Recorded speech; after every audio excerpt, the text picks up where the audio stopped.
everybody. I am Professor Dr. C. You might have seen my art already on DeviantArt or on Twitter, or even on For Affinity, on 4chan. I'm a bit everywhere these days, and I've decided to branch out into YouTube. So this is kind of my introductory video for YouTube, and it's a speeddraw. I have seen a lot of very successful and very skilled artists do this kind of things, and I thought, hey, maybe I should try my hand at it. So I decided what character I was going to draw, and it was a very quick decision after all, since the Scooby-Doo movie is now way more popular than it has any right to be. I haven't seen it yet, actually, so maybe I'm not in the position to critique it, but hey, it's not too late to jump on the bandwagon and draw some chubby Velma while we're at it. So, in case you've never come across my art or you don't know what I do, I am primarily a weight gain, fetish, inflation, expansion artist. I do a lot of different fetishes, I do a lot of different commissions, I do a lot of different fandoms, and among these, probably my favorite are Steven Universe, Evangelion, Hellsing, Adventure Time, My Little Pony, the classics.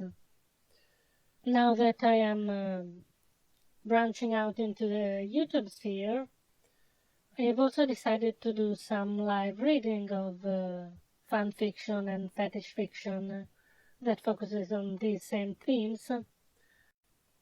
So you can enjoy some of these fictions while just listening to them without having to look up and read it on DeviantArt or Archive of Our Own or any of the other websites.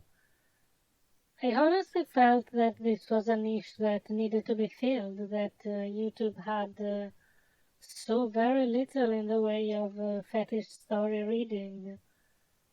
And, maybe you're thinking, this is way too niche, there's no audience for this kind of things. But hey, I think there is. I think there are a lot of viewers who are really just waiting for an opportunity to listen to some ecchi or hentai stories that feature their favorite fetishes, read by some of the artists or some voice actors. And of course, I am no voice actor, as you can plainly hear.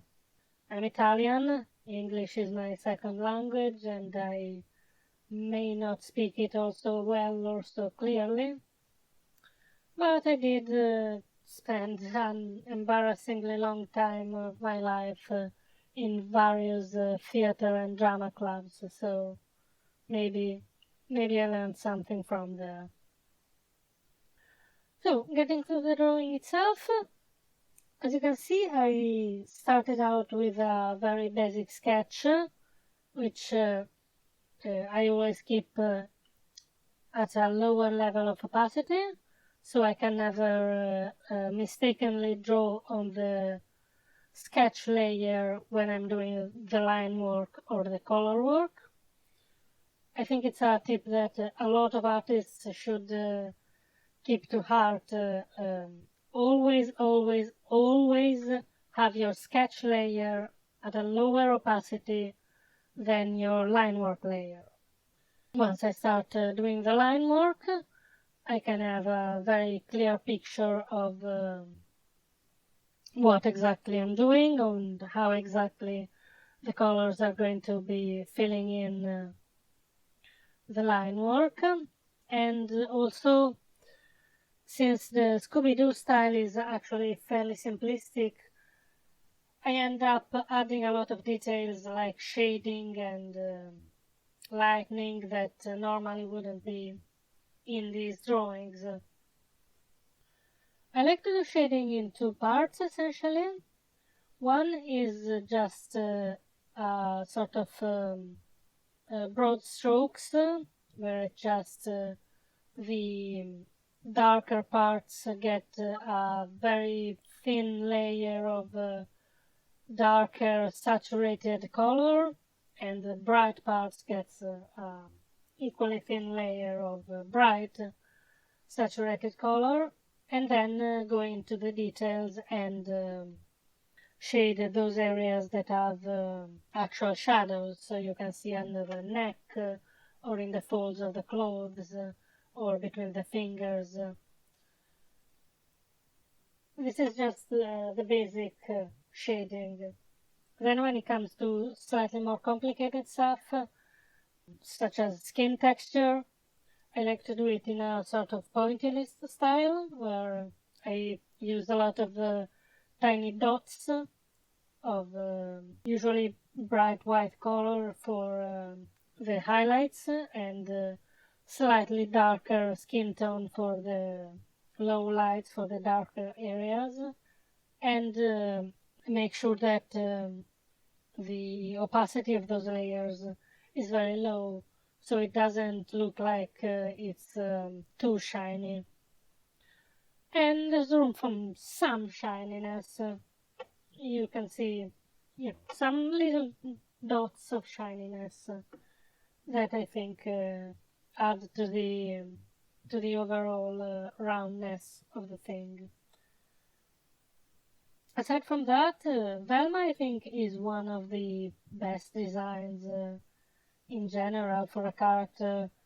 All of the designs in Scooby-Doo are pretty much fucking masterwork, and I think a huge